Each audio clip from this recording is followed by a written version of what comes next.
À l'UTT, le laboratoire de recherche, nommé Cosinus, a pour but d'aller plus loin dans les capacités de simulation du comportement des matériaux.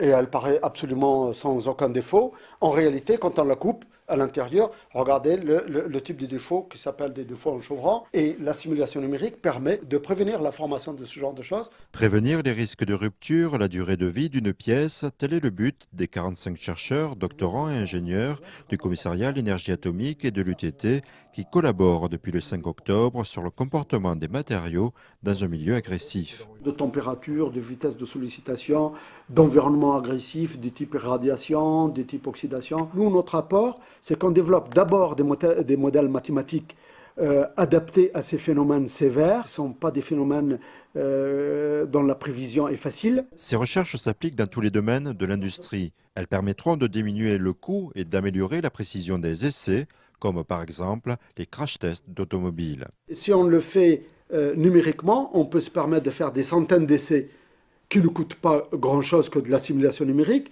Et quand on aura tout optimisé et tout sur la base de cette modélisation, eh bien on va faire un seul essai. En général, un seul essai suffit. UTT et CEA vont partager leurs connaissances et leurs outils. On peut avoir des tensions qui sont issues des procédés de fabrication comme le soudage ou d'autres procédés. On peut mesurer des déplacements qui sont de l'ordre de 100 fois le diamètre d'un atome.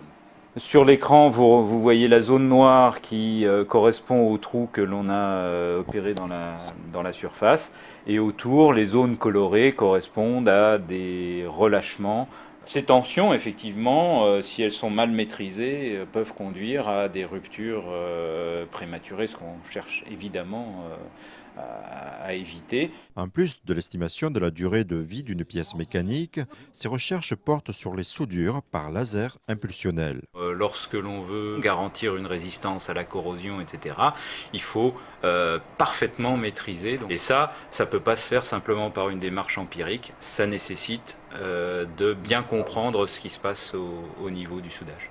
Depuis les premiers partenariats en 1998, le CEA a embauché 4 doctorants issus de l'UTT.